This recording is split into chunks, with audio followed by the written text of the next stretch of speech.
ये तुम्हारा production of magnetic field, generation of magnetic field, ampere और बायोट दोनों अच्छे से खत्म हो जाएंगे। सोलेनोइड तुम्हारा हो चुका है अच्छे से। सोलेनोइड का एक्सप्रेशन बताना मैग्नेटिक फील्ड का, V equals to mu not N I. End point क्या होता है, ये है इनसाइड, ये कितना होगा mu not N I by 2। और B आउटसाइड क्या होगा, 0। ये तुम्हें सोलेनोइड के बारे में पता है, तुम्हें अच्छे से आता भी है ये सब क्या है, ठीक है। ऐसे ही अगर कोई तुमसे टोरॉइड का पूछे, सोलेनोइड होता क्या है वैसे, सोलेनोइड बताना।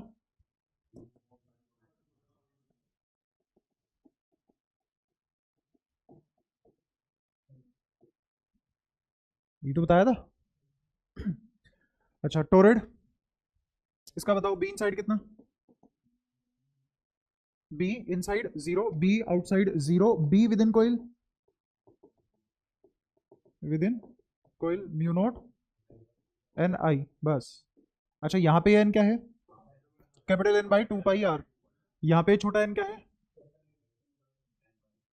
Capital N by L. ठीक है, ये सारी बातें याद है तुम्हें, इसमें कोई दिक्कत है। ठीक है, अब एक और चीज होती है जिसका नाम होता है कोएक्सियल सोलेनोइड, कोएक्सियल सोलेनोइड। अब कोएक्सियल सोलेनोइड का क्या हिसाब होता है, कोएक्सियल सोलेनोइड का हिसाब होता है जैसे मान लो मैंने एक सोलेनोइड ये लिया जिसमें नंबर ऑफ टर्न मान लो n1 है और करंट I है। ये नंबर ऑफ टर्न है, number of turn per unit length है, पर यूनिट लेंथ है। I1 है और रेडियस R1 है, मतलब एक कोइल का रेडियस कितना, R1। फिर एक और सोलेनोइड है जिसमें current density, sorry current density, turn density N2 है, करंट I2 है, रेडियस R2 है। अब वो तुम्हें 3 पॉइंट दे देगा। 3 पॉइंट कैसे दे देगा, एक पॉइंट ये रहा, एक पॉइंट ये रहा और एक पॉइंट ये रहा। तो नेट मैग्नेटिक फील्ड एट 1 पूछ लेगा वो तुमसे, तो वो 0 आएगा, किसी की वजह से भी वहां कोई मैग्नेटिक फील्ड नहीं होगा। ठीक है, फिर वो तुमसे पूछ लेगा बी नेट एट 2 बता दो, तो 2 पे जो मैग्नेटिक फील्ड होगा इस 2 की वजह से तो 0 होगा, B2 की वजह से कितना आएगा, 0। इसकी वजह से सोलेनोइड 2 की वजह से, ये है ना सोलेनोइड 2, तो ऐसे कर लो बी सोलेनोइड 2, इसकी वजह से कितना आएगा, 0 प्लस सोलेनोइड 1 के अंदर ए पॉइंट, तो इसकी वजह से कितना आ जाएगा, म्यू नॉट N1 I1। बहुत ही आसान। ठीक है, तो नेट मैग्नेटिक फील्ड कितना आ गया यहाँ पे, म्यू नॉट Ni1 ऐसा। ठीक है, N1 I1। ऐसे ही अगर वो पूछ ले बी नेट एट 3, तो तीसरा इसके अंदर भी आ रहा है और बाहर वाले के अंदर भी आ रहा है, दोनों के अंदर ही आ रहा है ना, तो ये लिखा जाएगा म्यू नॉट N1 I1। ठीक है, और यहाँ पे क्या आएगा, म्यू नोट प्लस माइनस बाद में देखेंगे N2 I2, लिखे तो दोनों जाएंगे, है ना। अब अभी तक मैंने तुम्हें करंट की डायरेक्शन नहीं बताई थी, थोड़ा सा देखो उसके बारे में भी। अगर मैंने तुम्हें इसका क्रॉस सेक्शनल व्यू दिखाया, ये कैसा व्यू है इसका, क्रॉस सेक्शनल, ये सोलेनोइड ऐसे था, अब तुम ऐसे देख रहे हो इसको, ऐसे था और ऐसे देख रहे हो। ठीक है, मान लो ये है करंट I1 और ये है करंट I2, और इस पॉइंट पे मैग्नेटिक फील्ड पूछा जा रहा है, इसकी वजह से कहाँ आएगा, क्रॉस या डॉट, ऐसे है तो बाहर आएगा डॉट, इसकी वजह से डॉट, वैसे भी देख सकते हो एंटी क्लॉकवाइज है, दोनों की वजह से डॉट, तो इसकी वजह से भी डॉट आएगा, इसकी वजह से भी डॉट आएगा। तो मेरे को बताओ क्या यहाँ पे mu naught N1 I1 plus mu naught N2 I2 आएगा। ऐसे ही अगर मैं फिर से क्रॉस सेक्शनल व्यू लूं और I1 तो है इधर, I2 आ गया इधर, तो ये कैसा है एंटी क्लॉकवाइज, इसकी वजह से डॉट और इसकी वजह से क्रॉस, तो इसका मतलब कोई एक की वजह से प्लस, कोई एक की वजह से माइनस, तो यहाँ पे लिखा जाएगा mu not N1 I1, sorry Ni, और बीच में minus mu naught N2 I2। ठीक है, ऐसे ही अगर मैं एक और वेरिएशन ले लूं जिसमें इसमें तो गया क्लॉकवाइज और इसमें चला गया एंटी क्लॉकवाइज, अभी भी क्या आएगा, माइनस म्यू नॉट Ni, ये आ जाएगा, ज्यादा छोटा नहीं हुआ, सारी वेरिएशन दिख रही है। इन दोनों वेरिएशन को क्लब करके मैं पता है क्या लिखने वाला हूं, मैं ऐसे लिखने वाला हूं, तुम्हें भी पता है कि अगर ये छोटा हुआ और ये बड़ा हुआ तो आंसर क्या आएगा, प्लस। अगर ये बड़ा हुआ और ये छोटा हुआ तो भी आंसर क्या आएगा, प्लस। ठीक है, सुनी उसी की जाएगी जो प्लस होगा, सुनी उसी की जाएगी जो प्लस होगा। तो इसका मतलब क्या, मैं ये बोल सकता हूं, और होगा भी क्यों, क्योंकि जो बड़ा है उसमें तो छोटा कटेगा, क्लियर है। तो इसको क्या ऐसे लिख सकते हैं, mu naught Ni plus minus mu naught N।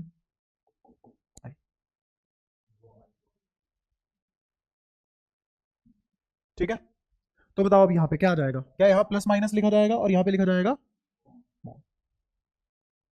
क्या, ये आ जाएगा net magnetic field at point 3। इस तरीके से भी निकाल सकते हो। ये क्या था, कोएक्सियल सोलेनोइड। 3 के एंड पे मतलब यहाँ यहाँ ये 0.4 है, ये 0.4 बिल्कुल 0.2 जैसा नहीं है।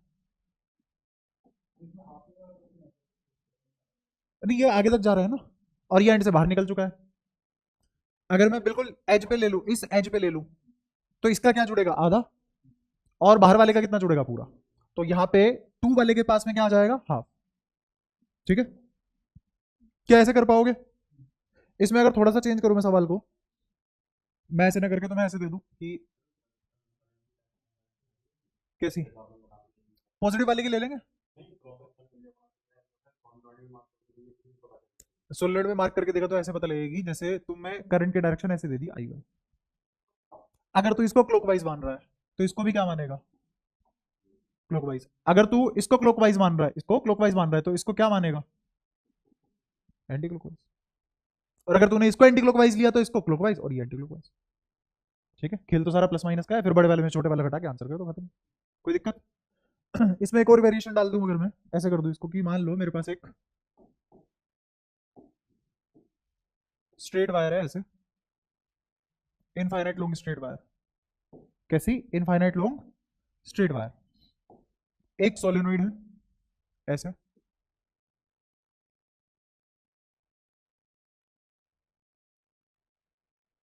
ये भी कहां तक जाएगा, और फिर एक और सोलेनोइड है ऐसे।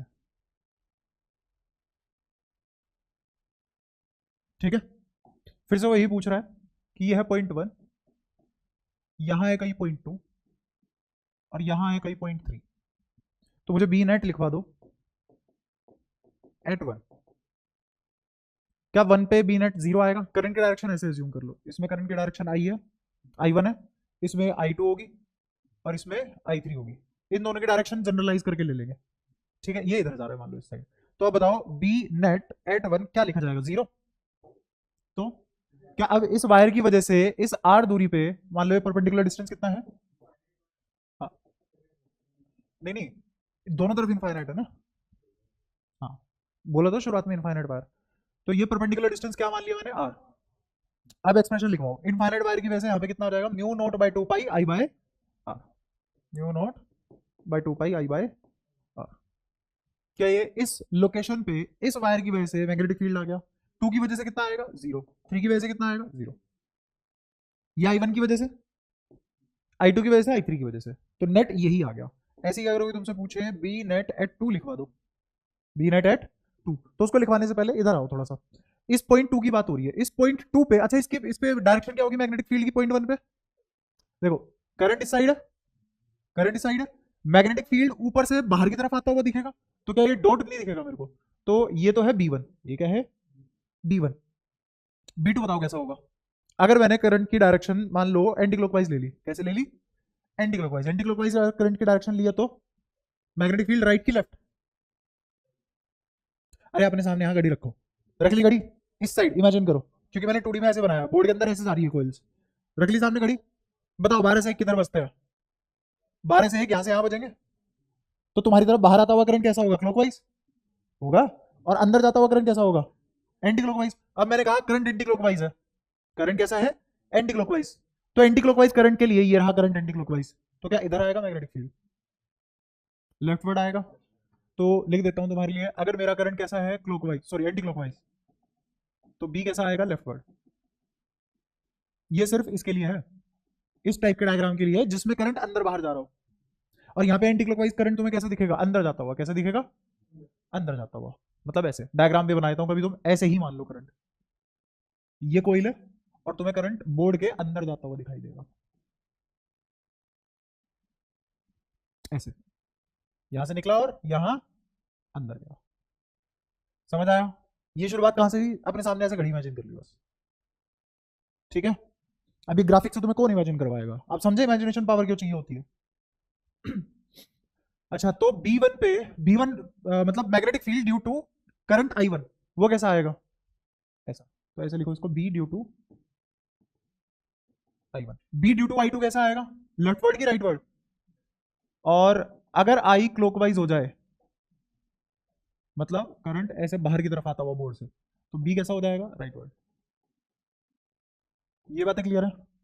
तो मैं कह रहा हूं कि करंट की डायरेक्शन मैंने क्या मान ली इसमें, क्लॉकवाइज मान ली, कैसी मान ली, क्लॉकवाइज, तो B कैसा होगा, राइटवर्ड।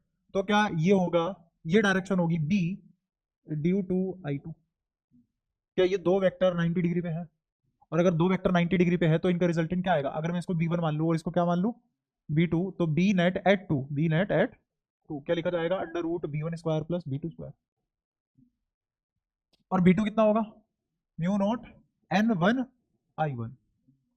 कोई दिक्कत, ऐसे ही यहाँ पे अंडर रूट लिखूं तो क्या आ जाएगा, mu naught by 2 pi I1 bye R, यहाँ पे N2 I2 लिखा जाएगा, क्योंकि इसमें मैं टर्न ले रहा हूँ N2 है और करंट I2 है, इसमें N3 और I3, ठीक है, प्लस यहाँ क्या आ जाएगा, का अंडर रूट लिख लोगे, कोई दिक्कत। ऐसे ही अब वो तुमसे पूछ रहा है पॉइंट 3 पे, तो B ये यहाँ लिख देते हैं, under root mu naught I1 by 2 pi R plus mu naught N2 I2। ऐसे ही अगर पूछे B net at 3, B net at 3 ये किसके बराबर आएगा, अगर मैं तुम्हें बोलूं कि 3 भी क्लॉकवाइज है तो क्या दोनों जुड़ जाएंगे, I3 कैसा, क्लॉकवाइज, तो मेरे को बताओ B नेट क्या ऐसे लिखा जाएगा, B1 square plus B2 plus B3 का होल स्क्वायर, और अगर मैं तुम्हें बोल दूं कि मेरा I3 एंटी क्लॉकवाइज है तो B नेट क्या आ जाएगा, under root B1 square plus,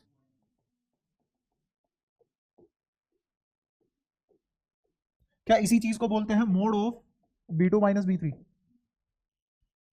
कोई दिक्कत। इस केस में डायग्राम कैसा बनेगा, ऐसा,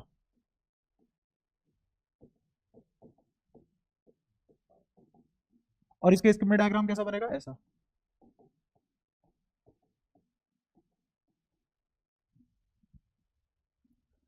क्या सारे केस समझ में आए, तो यहाँ क्या लिख लेना चाहिए मेरे को, यहाँ लिख लेना चाहिए mu naught I1 by 2 pi R, ये तो हो गया B1 है ना, और इसका होल स्क्वायर नहीं किया हमने यहाँ पे भी, और यहाँ पे भी होल स्क्वायर नहीं किया,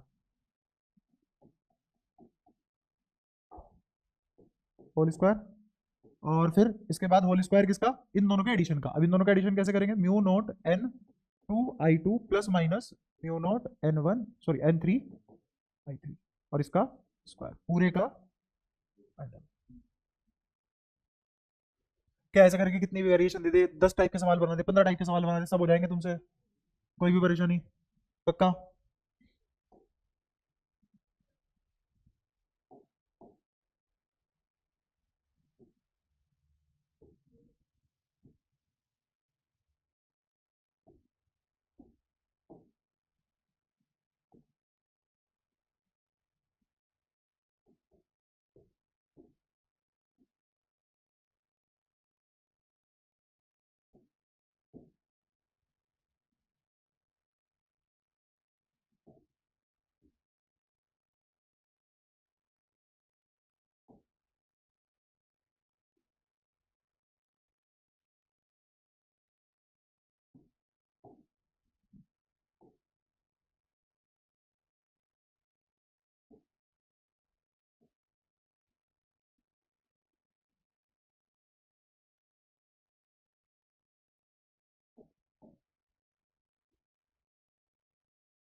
ऐसे मान लो करंट आया यहाँ से,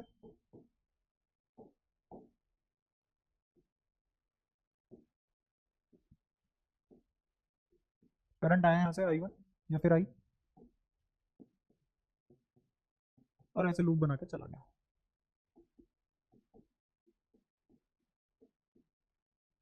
तुम्हें बताना है यहाँ से R दूर, यहाँ से भी R दूर, दोनों दूरी कितनी है, R, इस पॉइंट पे B नेट क्या होगा, देखो ये वाली वायर कैसी बनेगी? Semi infinite. Semi infinite wire से एक एंड से आर दूरी पे कुछ उसने मैग्नेटिक फील्ड पूछा है, तो इस वाली वायर की वजह से मैग्नेटिक फील्ड क्या बनेगा? इस पॉइंट को नाम दे दो पी। ये वाली वायर सेमी इनफाइनाइट वायर इस पी पॉइंट पे क्या मैग्नेटिक फील्ड बनाएगी? सेमी इनफाइनाइट तो म्यू नोट बाय 4 पाई, फॉर्मूला याद कहाँ होंगे? घर पे जाके पढ़ाई थोड़ी ना करते हो तुम। आई बाय आर, कितना आर ही है। अब इसकी डायरेक्शन क्या होगी? 1 माइनस साइन थीटा। ये पॉइंट यहाँ है क्या, या यहाँ है क्या? अगर यहाँ होता तो आता ना, और अगर यहाँ होता तो 1 प्लस साइन थीटा आता। नहीं, फॉर्मूले सही भी याद करने हैं अगर थोड़े बहुत याद भी करो तो, वरना याद ही मत करो, फायदा नहीं है। Mu naught by 4 pi I by R. Direction बोलो इस पॉइंट पे, करंट इधर है, तो अगर करंट इस डायरेक्शन में यहाँ पे मैग्नेटिक फील्ड अंदर जाता हुआ दिखाई देगा। अब तो फटाफट इमेजिन कर लेते हो ये सब चीजें। ऐसी इस वाले सेक्शन को देखो, क्या ये वाला सेक्शन बीच में आर्क बना रहा है of 3 pi by 2 radian, of 3 pi by 2 radian. ये एंगल कितना है? 3 पाई बाय 2।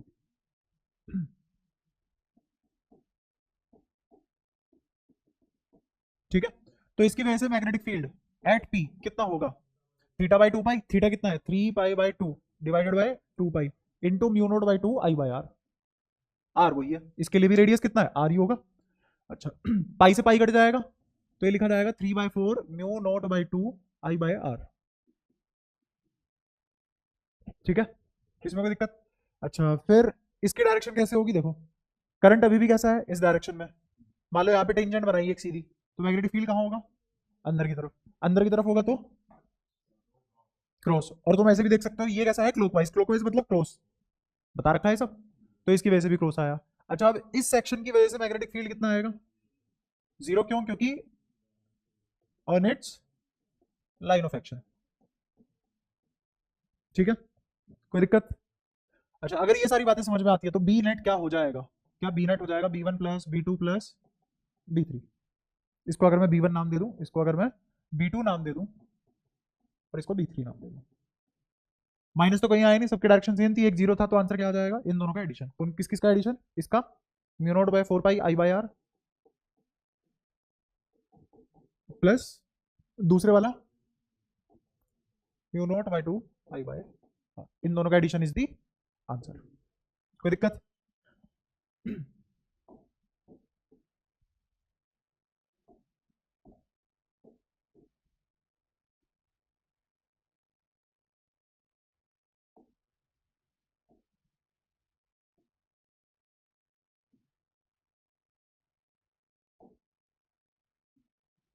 इस सिंबल का मतलब पता है? ये दोनों वायर एक दूसरे को इंटरसेक्ट नहीं कर रही, एक के ऊपर से एक नहीं है। ठीक है, मान लो इस वाली वायर में करंट जा रहा है 1.5 एम्पियर का, इस वाली वायर में इस डायरेक्शन में करंट जा रहा है 2 एम्पियर का। और वो तुम्हें कह रहा है कि ये दूरी x है, ये दूरी y है, और उसने बोला कि x ग्रेटर देन y है, x ग्रेटर देन y है। और इस जहां ये दोनों इंटरसेक्ट करते, अगर यहां से एक दूसरे के ऊपर से ना जाते, इंटरसेक्ट करते, तो उस इंटरसेक्टिंग पॉइंट से 5 सेंटीमीटर दूर कोई पॉइंट है P, इस पे बी नेट निकालना है।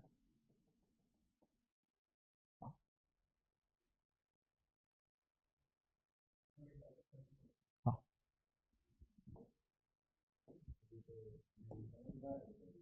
हाँ, ये दोनों इनफाइनाइट वायर है, ये दोनों पूरी इनफाइनाइट है। नहीं, सब इनफाइनाइट वाले ये किस कैसी वायर है? इनफाइनाइट। ये भी कैसी वायर है? इधर भी कितना, कहाँ तक जा रही है? इन्फिनिटी तक। इधर भी कहाँ तक जा रही है? इन्फिनिटी तक। इधर भी कहाँ तक जा रही है? इन्फिनिटी तक। असलियत में इंटरसेक्ट कर नहीं रही है। तो ये वाला पॉइंट, ये वाला पॉइंट पी, इस वाली वायर के लिए समा इनफाइनाइट की वजह से लोगे या इनफाइनाइट की वजह से लोगे? दोनों तरफ इनफाइनाइट की वजह से लोगे ना। ऐसी ये वाली वायर दोनों तरफ इनफाइनाइट है, तो इसमें भी इनफाइनाइट की वजह से लोगे। लेकिन उसने ये सब मैथमेटिकली सोल्व करने के लिए दिया है तुम्हें।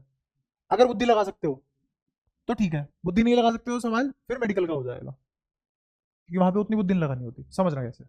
अगर ये दूरी 5 सेंटीमीटर है, और मुझे पता है मुझे इस पॉइंट से हमेशा कैसी दूरी लेनी होती है, क्योंकि हमने जितने भी फॉर्मूले डिराइव करे थे उसमें सब में परपेंडिकुलर दूरी आई थी। ये परपेंडिकुलर है, ये 5 है, ये भी परपेंडिकुलर है, और ये 5 है। और मुझे पता है ये x है और ये y है। जब परपेंडिकुलर गिरेंगे तो पैरेलल लाइन बनेगी, और यहां से यहां ये बराबर, यहां से यहां ये बराबर, बीच में 5 है। एक एंगल 90 डिग्री है। अगर एक 90 है तो एक ही पॉसिबिलिटी है, एक 53 हो, एक 37 हो। बेसिक मैथ्स इसलिए कह रहा हूं, पढ़ो। काम आ रही है? तो एक 37 होगा, एक 53 होगा। और x बड़ा है y से तो पक्की बात है x 4 हो जाएगा और y 3 सेंटीमीटर हो जाएगा। ये मतलब इस सब बात का। वो इस तरीके से घुमा के इन्फॉर्मेशन ने देखो, तुम्हें सीधी इन्फॉर्मेशन दे देता तो सवाल आसान हो जाता। वो सीधा बोल देता ये 3 है, सॉरी ये, हाँ ये 3 है और ये 4 है, कट कर लेता फटाफट फिर। अब इसको सोल्व करते हैं। ध्यान से सुनना, इस वायर ने, ये पूरी इनफाइनाइट है, 3 सेंटीमीटर नीचे परपेंडिकुलर दूरी पे क्या फॉर्मूला लगेगा, mu naught by 2 pi I by R. और दोनों की वजह से एक बार निकाल लेते हैं डायरेक्शन क्या होगी। इधर करंट ऐसे है तो करंट की डायरेक्शन ये, ऊपर से तो बाहर आएगा और नीचे की तरफ अंदर जाता हुआ दिखाई देगा। क्या इस वाली वायर की वजह से आप क्रॉस आएगा, ये देख रहे हो, तो इस साइड अंदर जाएगा, इस वाली की वजह से भी क्रॉस आएगा। तो मैग्नेटिक फील्ड, दोनों मैग्नेटिक फील्ड, इसने जो बनाया इसने जो बनाया, दोनों के बीच में एंगल कितना, 0। तो वेक्टोरिकली ऐड करूँ या डायरेक्टली ऐड कर दूं, डायरेक्टली ऐड करो मुझे, बस खत्म हो गया। तो बी नेट किसके बराबर आया, बी नेट बराबर आ गया म्यू नॉट बाय 2 पाई, दोनों में कॉमन आएगा, दोनों इनफाइनाइट वायर है, अंदर क्या आ जाएगा आई बाय आर दोनों का। तो इसका आई कितना है 1.5, इसका आर कितना है, इससे कितनी दूरी पे है नीचे 3 सेंटीमीटर, तो 3 into ten power minus 2 plus, plus क्यों किया, क्योंकि दोनों क्रॉस है, ठीक है। ऐसे ही इससे कितना दूर है 4 सेंटीमीटर दूर, और करंट कितना बह रहा है 2, तो कितना आ जाएगा 2/4 into ten power minus 2, answer आ गया। इस म्यू नॉट बाई 2 पाई की वैल्यू क्या होगी, मुझे बताओ। म्यू नॉट बाई 4 पाई किसके बराबर होता है, टेन पावर माइनस 7 के, टेन पावर माइनस 7। तो म्यू नॉट बाई 2 पाई किसके बराबर होगा, 2 इंटू टेन पावर माइनस 7। समझ आ गया, तो इसकी वैल्यू कितनी हो जाएगी 2 into ten power minus 7 multiplied by this value, answer आ जाएगा। सुलझा लोगे इसको, कोई दिक्कत, ठीक है। अगर ये सारी बातें क्लियर है तो एक फाइनल एप्लीकेशन पे आते हैं। कौन सा बाइट, बाइट तो हो गया था हमारा, क्या चल रहा था, एम्पियर सर्किट लो। फाइनल एप्लीकेशन पे आते हैं, वो है करंट, या फिर करंट नहीं, magnetic field inside and outside of, ये बताओ क्या लिखा हुआ है, करंट कैरिंग कोयल नहीं, करंट कैरिंग कोयल होता तो ये आता, ठीक है। तो करंट कैरिंग वायर, वायर के अंदर भी निकालना है, वायर के बाहर भी निकालना है, मैग्नेटिक फील्ड, ठीक है। और कैसी वायर है, conducting wire, current carrying conducting wire. अब यहां कंडक्टिंग पूरा ही लिख दूंगा मैं, वरना दिक्कत होगी, कंडक्टिंग वायर। वायर क्या होती है, सॉलिड सिलेंडर, वायर क्या होती है। अच्छा, वायर के भी तरीके बता देता हूँ कैसे कैसे हो सकता है वायर का। जैसे मैंने कोई भी वायर ली, कौन सी वायर है, करंट कैरिंग कंडक्टिंग वायर, ये कुछ हिस्सों में टूट जाती है। कुछ हिस्सों में कैसे टूट जाती है, एक सॉलिड और एक होलो, मतलब अंदर से खोखली, अंदर से खोखली। सॉलिड वायर कैसी होगी, ये वायर है और अंदर हर जगह मटेरियल भरा हुआ है, करंट सिर्फ सर्फेस पे नहीं है, अंदर पे भी है। तो इसमें से करंट कैसे जाएगा, ऐसे, ये क्या है, current, current going through a cross section area, current going through cross section area. तो यहां पे करंट कैसा है, यूनिफॉर्म, करंट कैसा है। अच्छा, एक करंट किस डायरेक्शन में फ्लो करता है, current is flow of charge. अगर करंट फ्लो ऑफ चार्ज है तो चार्ज भी उधर ही फ्लो कर रहा है, और कौन सा चार्ज है, पॉजिटिव चार्ज। तो जिधर पॉजिटिव चार्ज फ्लो करता है उधर पोटेंशियल गिरती है, और जिधर पोटेंशियल गिरती है उधर इलेक्ट्रिक फील्ड लाइन बहती है, तो इसका मतलब इलेक्ट्रिक फील्ड लाइन भी इधर ही होगी। तो ये क्या बना हुआ है, ये एक तरीके से इलेक्ट्रिक फील्ड ही बना हुआ है, वो भी कैसा। तो क्या यूनिफॉर्म इलेक्ट्रिक फील्ड का केस बना, कोई दिक्कत, ठीक है। एक होलो वायर होती है। अब होलो वायर में दो ओरिएंटेशन आ सकती है, दो ओरिएंटेशन कैसे,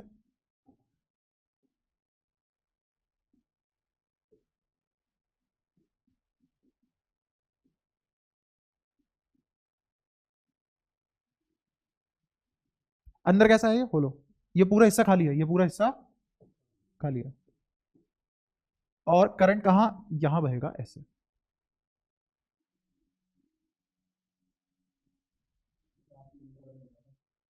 हाँ। मतलब ये ऐसे है, करंट तो इसी ओरिएंटेशन में बह रहा है, बट जहां स्पेस ही नहीं है वहां करंट भी नहीं है, कोई दिक्कत। तो करंट इस डायरेक्शन में है, अगर करंट इस डायरेक्शन में है तो जहां जहां करंट है वहां वहां चार्ज फ्लो करेगा, इसी डायरेक्शन में फ्लो करेगा, पॉजिटिव चार्ज फ्लो करेगा, तो इलेक्ट्रिक फील्ड भी यहां से ही बनेगा और यूनिफॉर्म होगा। और यहाँ इलेक्ट्रिक फील्ड होगा नहीं, तो बीच में इलेक्ट्रिक फील्ड क्या है, जीरो। यहाँ और यहाँ इलेक्ट्रिक फील्ड कैसा है, यूनिफॉर्म। इसमें कोई दिक्कत, पक्का, ठीक है। एक ऐसे भी बह सकता है करंट, इसको सर्क्यूमफेरेंशियल करंट बोलते हैं। ये कैसे होगा, ये ऐसे होगा, ऐसे एक होलो वायर होगी,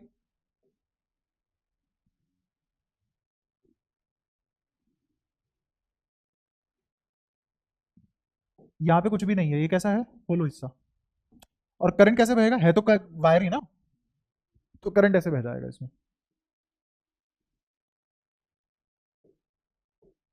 ये किसकी डायरेक्शन है, करंट की। अब सुनना ध्यान से, एक तो करंट ऐसे फ्लो करता है, दिख रहा है अलोंग लेंथ, इसमें करंट कैसा है, अलोंग लेंथ, इसको बोलते हैं लॉन्गिट्यूडनल करंट, लॉन्गिट्यूडनल करंट। और इस केस में जो करंट है उसको क्या बोलते हैं, सर्कमफेरेंशियल करंट या ट्यूबुलर करंट।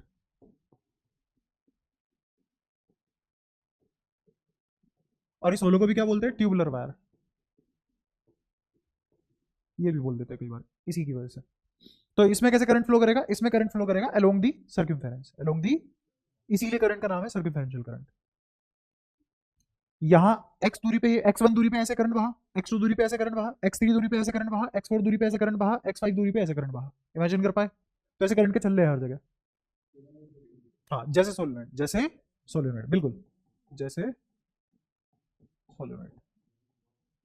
हाँ अंदर से पूरा होलो, नहीं नहीं ये तो भरा हुआ है ना, नहीं बीच वाला खाली है।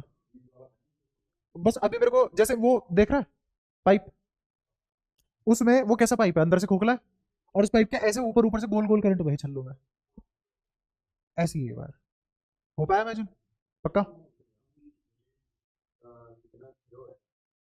अच्छा ये थिकनेस ना के बराबर होगी, ना के बराबर होगी, तभी तो सोलेनोइड बोल पाए, ठीक है। तो ये बाइफरकेशन है वायर्स का, इसमें कोई दिक्कत, पक्का, ठीक है।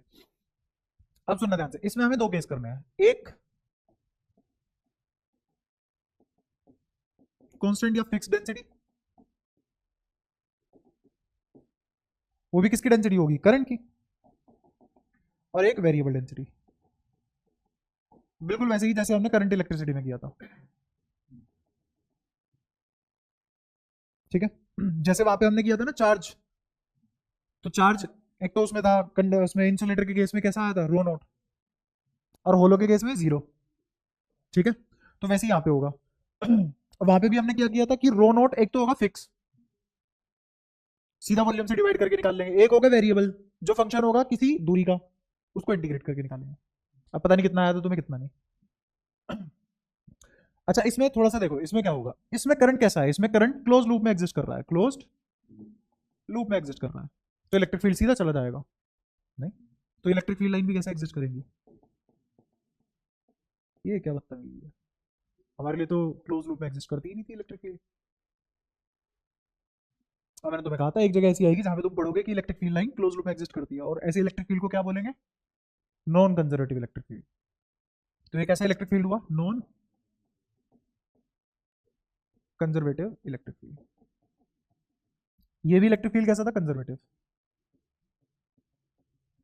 यहाँ पे भी इलेक्ट्रिक फील्ड कैसा है, कंजर्वेटिव।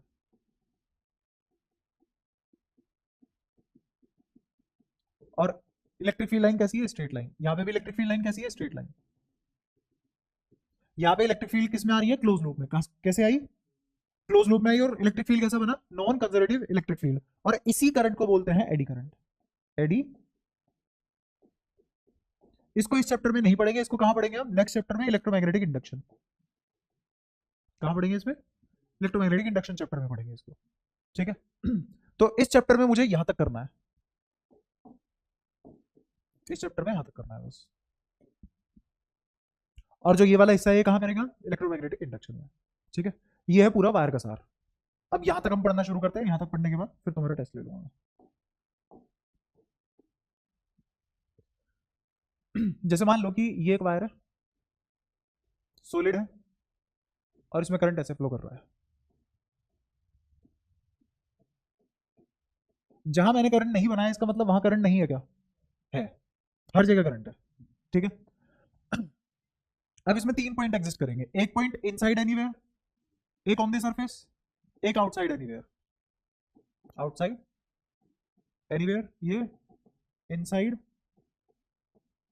एनीवेयर, और ये एट सरफेस, ठीक है। यहां पे सेंटर से आर दूरी ए से बड़ी होगी अगर ए रेडियस है, यहां पे इस वाले पॉइंट पे जो मेरा आर होगा वो किससे छोटा होगा, ए से। और इस वाले पॉइंट के लिए मेरा आर किसके बराबर होगा? तो मुझे 3 ही पॉइंट पे निकालना पड़ेगा हमेशा। इसका क्रॉस सेक्शनल व्यू दिखाता हूं तुम्हें। कैसा व्यू? Cross sectional view. तो क्रॉस सेक्शनल व्यू कुछ कुछ ऐसा दिखेगा तुम्हें।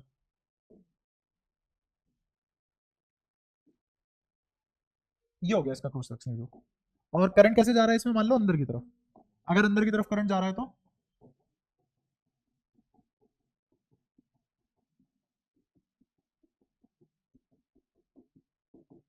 ऐसे हर जगह करंट है।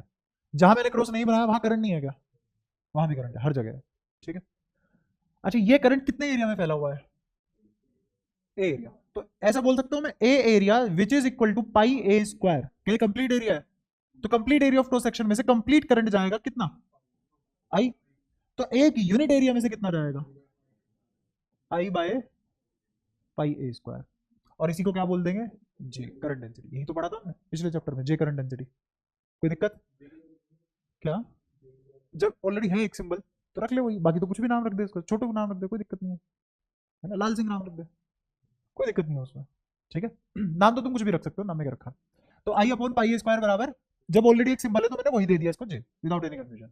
ठीक है। तो आई बाय पाई स्क्वायर जे आ गया, और ये आ गई करंट डेंसिटी। करंट, क्या फायदा है इस करंट डेंसिटी का? मैंने क्यों निकाली है? क्योंकि मुझे पता है ए एरिया में से करंट तो आई जा रहा है, मालूम है अपने को। लेकिन अगर मैं बोल दूं कि नहीं भाई साहब, मुझे तो एक काम करो तुम,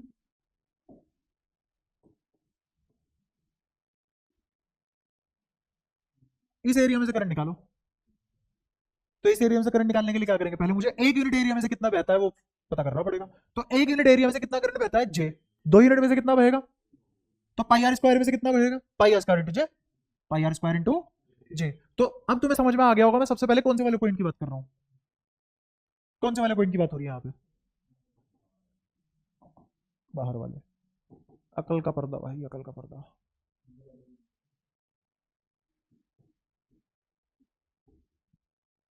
ये कहाँ आ रहा है एरिया? ठीक है, कोई परेशानी यहाँ तक? ठीक है। तो मुझे बताओ कि मेरा बी डॉट डी एल का इंटीग्रेशन तो म्यू नॉट आई के बराबर होता है, और अंदर करंट आई तो नहीं, आई डैश बहेगा। हमें कैसे मालूम? क्योंकि पूरे में आई बहता है। तो इतने छोटे क्रॉस सेक्शन में मेरे तो अलग करंट जाएगा ना। वो कितना होगा? I dash. और यही आई डैश कैसे निकाल लिया मैंने? मेरे को बताओ, ये आई डैश कितने में है करंट? ये है pi are square unit area में। कितना यूनिट एरिया? और एक यूनिट एरिया में कितना? जे। तो इतने यूनिट एरिया में कितना हो जाएगा? J into pi are square. तो क्या मैं लिख सकता हूं इसको? Mu naught J into pi are square. और इधर बी, ये कितनी दूर है? आर दूर। और क्लोज इंटीग्रल ऑफ डीएल कितना आएगा इस लूप का? और यही मैंने क्या मान लिया? Amperian loop. यही क्या मान लिया? Amperian loop also considered as Amperian loop. और डीएल वगैरह वो सब डायरेक्शन हमने सेम रखी है, एंगल 0 रखा है। ठीक है। तो मेरे को बताओ, बी यहाँ 2 पाई आर से मल्टीप्लाई हो जाएगा, ये आ जाएगा mu naught J pi are square. एक आर से एक आर कट गया, पाई से पाई कट गया, तो बी किसके बराबर आ गया? Mu naught J R by 2। Easy, कोई मुश्किल काम नहीं है। पक्का? ठीक है। अब ऐसे ही अगर मुझे निकालना हो, बी आर बड़ा है ए से, इस वायर की लेंथ कैसी है? इनफाइनाइट। वायर की लेंथ कैसी है? Infinite wire. वायर कैसी? अगर ये इनफाइनाइट वायर है और मैं किसी बाहर वाले पॉइंट से इसको देख रहा हूं, तो उसका एक्सप्रेशन क्या होता है? क्या मुझे कुछ सोल्व करने की जरूरत है? डायरेक्ट लिख लो mu naught by 2 pi I by r. I क्या है? पूरे में से बहता हुआ करंट। आर क्या है? आज आर ए से बड़ा है। कोई परेशानी हो तो बताओ। अब कहां जाएंगे? सरफेस पे। सरफेस पे पहले देखेंगे एग्जिस्ट करता है कि नहीं करता है, क्योंकि हम डिटेल में पढ़ रहे हैं, हमें पता है कहां एग्जिस्ट कर सकता है, नहीं कर सकता। निकालते कैसे? लिमिट एग्जिस्ट करेगी तो निकाल देंगे, लिमिट एग्जिस्ट नहीं करी तो नॉट डिफाइंड कह देंगे। तो लिमिट देखते हैं। सबसे पहले L H L, left hand limit. Left hand limit में क्या लिखा जाता है? B dot DL. नहीं, मैं कहां से अप्रोच करूंगा? इनसाइड। कहां से अप्रोच करूंगा? इनसाइड। तो B from inside to surface, ये है लेफ्ट हैंड लिमिट। क्लियर है? ज्यादा कोई परेशानी? अच्छा। तो मैं इस वाले पॉइंट की बात करूंगा, दिख रहा है? कोई इशू हो तो बताओ। पक्का? तो यहाँ पे ए माइनस जाएंगे हम। कहाँ जाएंगे? ए माइनस। तो लिमिट ए माइनस की है, और एक्सप्रेशन किसका लिखा जाएगा? अंदर वाले का, तो अंदर कितना होता है, ये है अंदर और ये है बाहर, तो अंदर एक्सप्रेशन है mu naught J are upon 2, तो आर की जगह क्या रख देंगे यहाँ, म्यू नोट जे, यहाँ कितना ए बाई 2, ए माइनस है तो ए माइनस नेगेटिव नहीं है, इसका मतलब क्या है कि मैं जहां ए वैल्यू पड़ती है उसके जस्ट पीछे से आया, कोई दिक्कत। इस जे की वैल्यू रख लेते हैं, इस लिमिट के लिए जे भी क्या होगा, जे होता है pi are square, I by pi are square, I by, और मुझे पता है ये आर किसके बराबर है, ए के बराबर, तो ये किसके बराबर आ जाएगा, आई अपॉन पाई ए स्क्वायर, रख दू ये वैल्यू, ये वाली वैल्यू भी, तो ये लिखा जाएगा म्यू नोट जे कितना आई upon pi a square into ए से ए कट गया, तो मेरा आंसर कितना आ गया, और कहाँ है टू, ये रहा, तो ये आ गया mu naught by 2 pi I by ए, या तो कोई इशू। अच्छा अब अगर मैं राइट हैंड लिमिट देखूं, तो right hand limit B from to surface, इसका मतलब इस वाले पॉइंट की बात हो रही है, तो यहां पे लिमिट लगेगी और a प्लस किस में, ये है आउटसाइड का formula, mu naught by 2 pi I by R, R को क्या रख देंगे a, तो आंसर क्या आ जाएगा mu naught I upon 2 pi R, R की जगह a, तो क्या ये दोनों मैच हो गए, तो इसका मतलब L H L R H L बराबर है, इसका मतलब लिमिट एग्जिस्ट, लिमिट एग्जिस्ट, और इसका मतलब सरफेस पे भी मैग्नेटिक फील्ड क्या हो गया, mu naught by 2 pi I by a, निकल गया क्या, पॉइंट अप्रोक्सीमेशन कहाँ से कर लिया हमने, पॉइंट अप्रोक्सीमेशन पता है किसको बोलते हैं, कोई एक पूरी पूरी बॉडी है उसको पॉइंट मान के कंसिडर करके काम निकाल लिया अपना, हाँ वापस स्फीयर को पॉइंट मान लिया था, वायर को कैसे पॉइंट मान लेगा, तो वायर को तो एक सिलेंडर को वायर मान सकता है, तो उसको क्या बोलते हैं, वायर अप्रोक्सीमेशन, क्या बोलते हैं, कहाँ लगाया वो, इस एक्सप्रेशन में लगाया, यूजिंग वायर अप्रोक्सीमेशन, था सिलेंडर और क्या मान लिया उसको बाहर से देखने पे, वायर मान, नहीं वो इलेक्ट्रिक फील्ड का इसलिए बताया ना छोटा सा पॉइंट, जब मैं इलेक्ट्रोमैग्नेटिक इंडक्शन में पढ़ाऊंगा तो वहां मेरे को आधा घंटा ना बजना पड़े, तुम रिलेट कर पाओ कि हाँ ये हमने पहले ही पढ़ रखा था, कोई नई बात नहीं है ना, फिर वहां पे आती गलत पढ़ा रहा है तो ना वो दिक्कत हो जाएगी।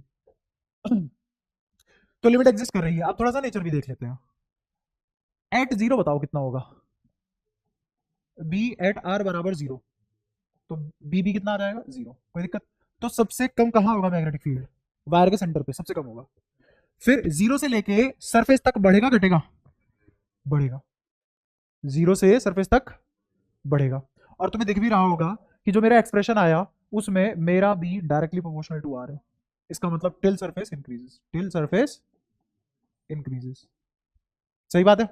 अच्छा यहां पे मेरा B inversely proportional to R है, तो इसका मतलब आफ्टर या फिर आउटसाइड वायर आर बढ़ेगा तो बी, इसका मतलब सरफेस से जस्ट आगे जाते ही घटना शुरू हो गया और सरफेस तक बढ़ा, तो इसका मतलब सरफेस में मैक्सिमम रहा, हाँ इंफिनिटी पे जीरो होगा और एक सेंटर पे जीरो होगा, ठीक है। तो इसका मतलब पहले मैग्नेटिक फील्ड बढ़ा बढ़ा बढ़ा, सरफेस पे मैक्सिमम हुआ, फिर सरफेस से घटा, क्या मैथमेटिकली समझ में आ रही है बात, पक्का। तो क्या ऐसा बोला जा सकता है कि जहां लिमिट एग्जिस्ट कर रही है वही मेरी मैक्सिमम वैल्यू है, and is maximum value of, ये सारी बातें अच्छे से समझ में आ चुकी हैं, हाँ सेंटर से जनरेट हुआ, इन्फिनिटी पे जाके टर्मिनेट हुआ, बट ये इतना अच्छा इसलिए नहीं है क्योंकि कहीं बढ़ रहा है कहीं घट रहा है, असली ओरिजिनेशन टर्मिनेशन मैग्नेटिक फील्ड की बता ही नहीं सकते तुम, कोई नहीं बता पाया, क्योंकि कहाँ एग्जिस्ट करेगा, लूप में, जैसे देख करंट ये है, तो वायर के अंदर भी मैग्नेटिक फील्ड ऐसे सर्कुलर कॉइल्स में एग्जिस्ट करेगी मैग्नेटिक फील्ड लाइन, और इस सिलेंडर के बाहर भी ऐसे लूप में एग्जिस्ट करेगी, कहाँ इन्फिनिटी तक, और क्या चेंज होता है मैग्नेटिक फील्ड इंटेंसिटी या मैग्नेटिक फील्ड इंटेंसिटी चेंज होती है, फील्ड तो वही रहेगा ना, बस तो इन्फिनिटी पे क्या जीरो बोल रहे हो तुम, इंटेंसिटी की मैग्नेटिक फील्ड, इंटेंसिटी जीरो बोल रहे हो, मैग्नेटिक फील्ड तो इन्फिनिटी पे भी उतना ही है, बट वो डिस्ट्रीब्यूशन इंटेंसिटी कहलाता है और डिस्ट्रीब्यूशन ऑलमोस्ट जीरो हो चुका है, ठीक है। बताओ यहां तक कोई दिक्कत, जैसे बिल्कुल वही बात होगी अंबानी का पैसा बराबर बराबर बांट दिया जाए देश के हर नागरिक को, तो एक नागरिक को कितना मिलेगा ना के बराबर, और वही सब एक अकेले इंसान को मिल जाए तो उसके लिए इन्फिनिटी हो जाएगा, पैसा तो वही है, पैसा तो नहीं बदला, क्या बदला, पैसे की इंटेंसिटी, 150 करोड़ है, 150 करोड़ की आबादी है हमारी, तुझे कौन बता रहा है, उसमें से क्या फिजिकल पैसा है? देख मैं बताता हूँ, जैसे मान ले मेरे पास, मैं 3 करोड़ का आदमी हूँ, तो बैंक मुझे मेरी लायबिलिटी देख के मुझे 7-8 करोड़ तक का लोन दे देगा। तो जैसे ही मैंने 7-8 करोड़ का लोन लिया, अब मैं लोन कितना चुकाऊंगा टैक्स वगैरह भरने के बाद और ये सब करने के बाद? तो लोन मेरा, वैसे लोन पे तो टैक्स लगता नहीं है, तो लोन मेरे को लगभग 15 करोड़ के आसपास चुकाना पड़ेगा विद इंटरेस्ट। 3 करोड़ मेरे पास पहले से ही थे, तो मेरे को पता है क्या बोलेगी दुनिया, ये 18 करोड़ का आदमी है। ऐसे चलती है चीजें, ये सब लोन पे ही चलते हैं। अपना पैसा, इतना सारा पैसा बैंकों में रख ही नहीं सकते, लिक्विड मनी होता है सारा का सारा। आई है, बट जिसके पास मान ले कोई इंसान है जिसके पास 3 लाख करोड़ रुपए हैं, तो 3 लाख करोड़ रुपए के सामने 30 करोड़ तो कुछ भी नहीं है। 30 करोड़ तो आराम से कैश पड़ा होता है। ऐसे आइडिया दे रहा हूँ मैं, एग्जैक्ट नहीं बता रहा वैल्यूज, है ना, थोड़ा बहुत आइडिया ही है बस ये। अच्छा अब तुम यहाँ ध्यान दो, फालतू की बातें ये सब, है ना, तुम इसमें इंटरेस्ट इंटरेस्ट कितना ले रहे हो, 12 हो गए पूरा, ये नहीं देखा एग्जाम्पल हमारे फिजिकलिटी से कैसे रिलेट कर रहा है, फिजिक्स से कैसे रिलेट कर रहा है, सब्जेक्ट में कैसे आ रहा है वो एग्जाम्पल, नहीं मतलब ही नहीं है। अंबानी का जिक्र हुआ है, आओ घुसते हैं। हाँ रुपए, रुपए बोला तो सही है, बट वो सिर्फ रुपए है, उसके आगे और कोई वैल्यू नहीं है। नहीं पागल है क्या?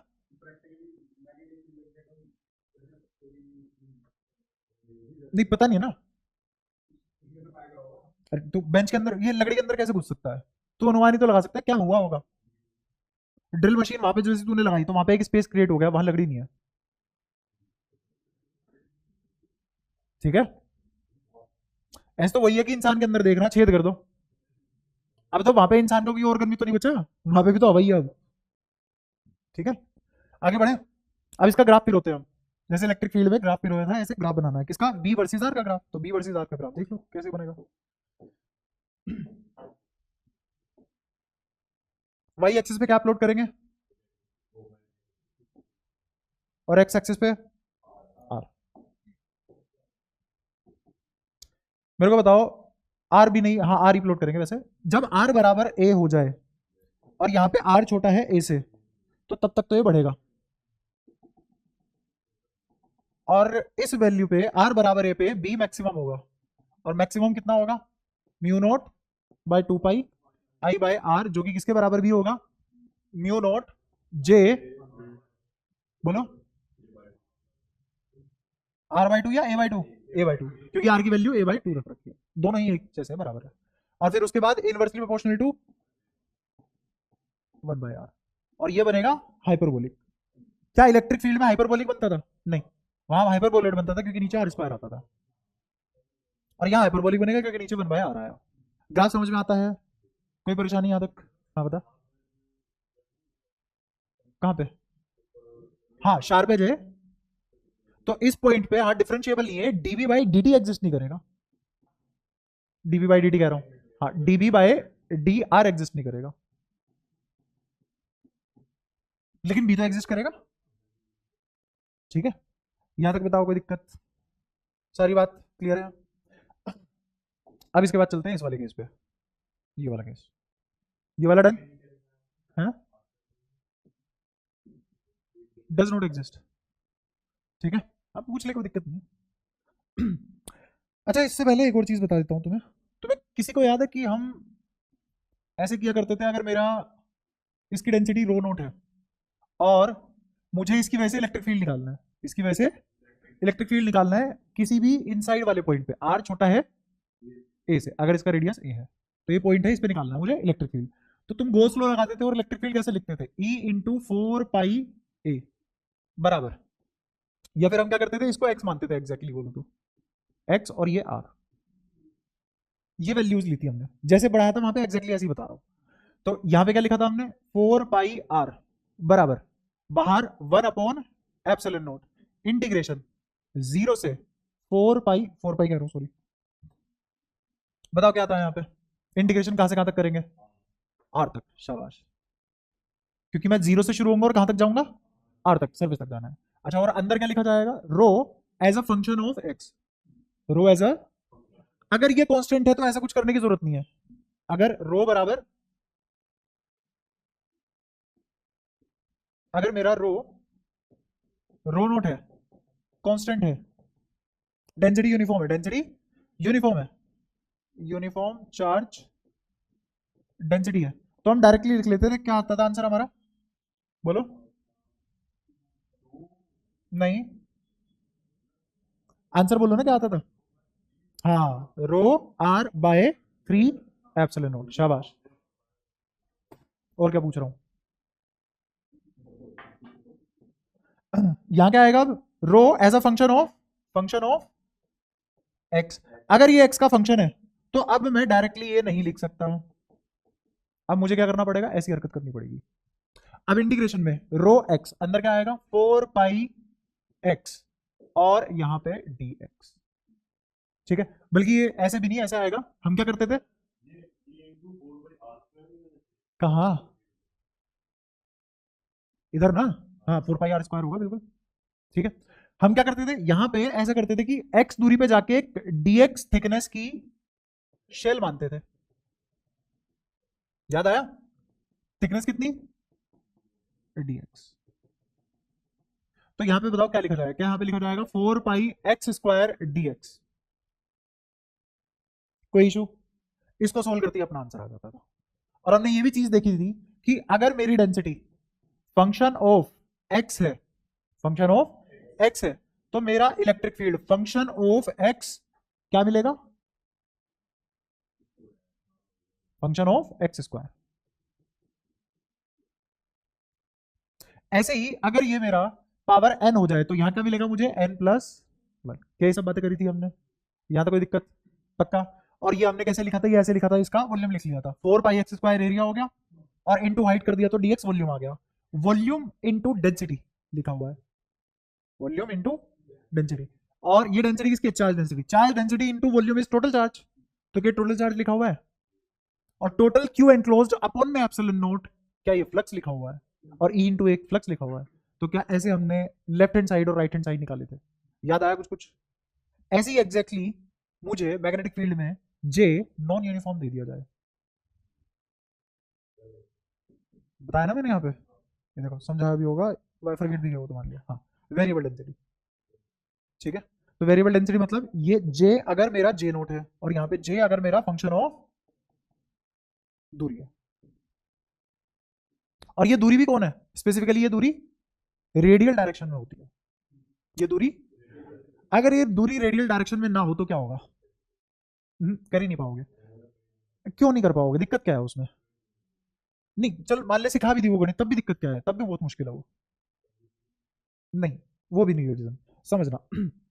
होता क्या है, जब भी मैं कभी किसी रेडियल डायरेक्शन में चलता हूं, जैसे मान लो ये मेरा स्फीयर है, तेरी लैंग्वेज में स्पीयर है, स्पीयर भी नहीं स्पेयर। तो यहां से अब सुनो ध्यान से, यहां से चलना शुरू करा मैंने रेडियल डायरेक्शन में। तो जैसे मैंने पहले यहां रेडियल डायरेक्शन में गया तो यहां पे मुझे एक शेल मिलेगी, इस शेल की डेंसिटी पिछले वाली से अलग होगी, बट इस शेल की डेंसिटी हर डायरेक्शन में होगी तो सेम ही। मैंने क्या लिया, एक स्पेसिफिक शेल ली, और उस स्पेसिफिक शेल पे किसी भी डायरेक्शन में चला जाऊं, मुझे उस पॉइंट की डेंसिटी सेम मिलेगी जो इस शेल की है। अच्छा ऐसे ही मैं यहां पे गया, क्या ये दूसरी शेल है, क्या इन दो शेल की डेंसिटी बराबर है, नहीं, अलग अलग है। हाँ, तो रेडियल डायरेक्शन में डेंसिटी बदल रही है, लेकिन एक पर्टिकुलर शेल की डेंसिटी हर डायरेक्शन में जाने से अगर तुम उसी स्पेसिफिक शेल पे पहुंच रहे हो तो सेम मिलेगी। तो यूनिफॉर्मिटी फिर भी है, रेडियल डायरेक्शन में यूनिफॉर्मिटी है। वहीं पे अगर मैं अपनी डेंसिटी वेरी करवा दूं, अपनी डेंसिटी वेरी करवा दूं as a function of X Y Z, बताओ दिक्कत कहां आ जाएगी, दिक्कत ये आ जाएगी कि अब इलेक्ट्रिक फील्ड का नेचर ही बदल जाएगा, इलेक्ट्रिक फील्ड का नेचर बदल जाएगा। और अगर इलेक्ट्रिक फील्ड का नेचर बदल गया तो अब अंदर अलग टाइप का नेचर है इलेक्ट्रिक फील्ड का, और जब नेचर ही डिफरेंट है, क्या जाने भगवान कंजर्वेटिव नॉन कंजर्वेटिव में गोस लो लगाई कैसे लूंगा, तो गोस लो ही एप्लीकेबल नहीं होगा।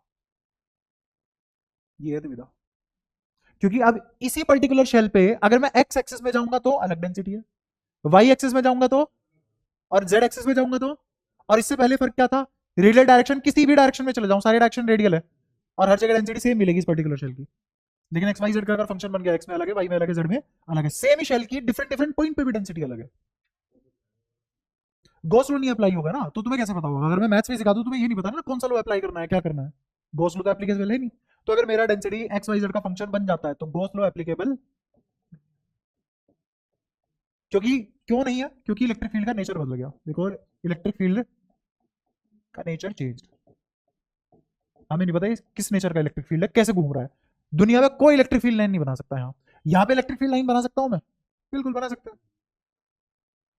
बना सकते हैं। लेकिन ऐसे इलेक्ट्रिक फील्ड की जो एक्स वाई जेड में अलग अलग वैल्यूट्यूड ले रहा है, अलग अलग डायरेक्शन ले रहा है, अलग अलग वैल्यू ले रहा है, उसको तो मैं इमेजिन भी नहीं कर सकता, बनाने की बात छोड़ो। तो ये कैसा इलेक्ट्रिक फील्ड है, बियॉन्ड आवर इमेजिनेशन। सोल्व कहां से कर लोगे?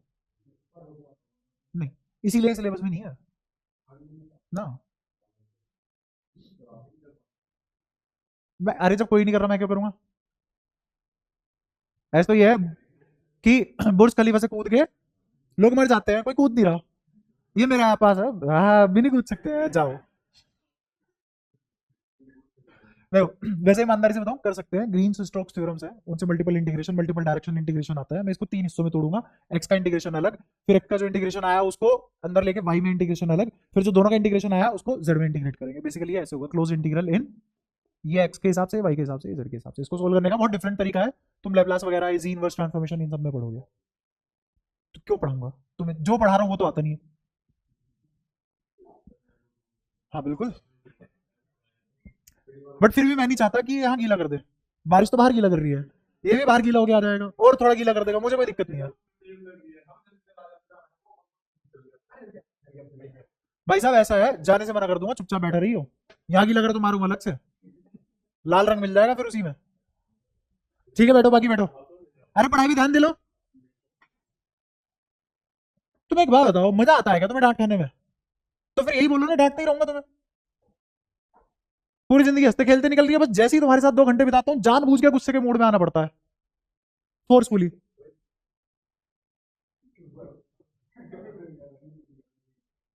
दिक्कत ये भी ना, आजकल के लौंडे ऐसे आ रहे हैं, चांटा पड़ते ही मौत हो सकती है। जोर से फूक मार दी ना, गोली की तरह घसीट हो जाएगा शरीर के अंदर। तो तो तो बाद की बात है ना वो। ऐसे तो हर चीज से बचा ले मेरे को। क्या कह रहा तूने अभी, क्या किया? चुप। करा क्या है? क्यों करा, क्यों है पर?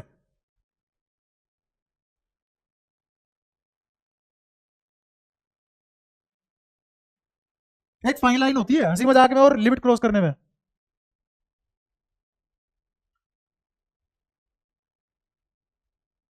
और ऐसा है भाई साहब, अगर मैंने किसी को मारा और किसी के माँ बाप आएंगे, उखाड़ कुछ नहीं पाएंगे, खुला बोल रहा हूँ, और मारूंगा बहुत अलग तरीके से।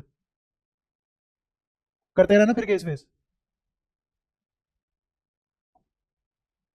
पढ़ना लिखना है नहीं। ये समझ में आया?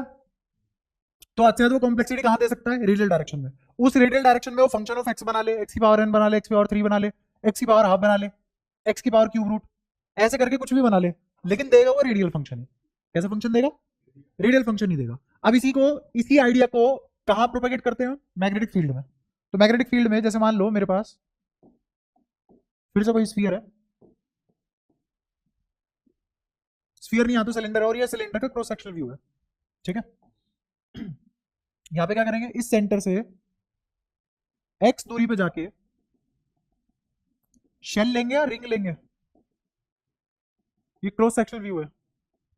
क्रॉस सेक्शनल व्यू तो प्लेनर होता है, 3D थोड़ी ना, स्फीयर नहीं है, प्लेनर है, ठीक है।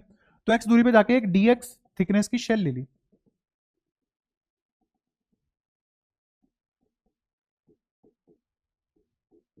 ठीक है।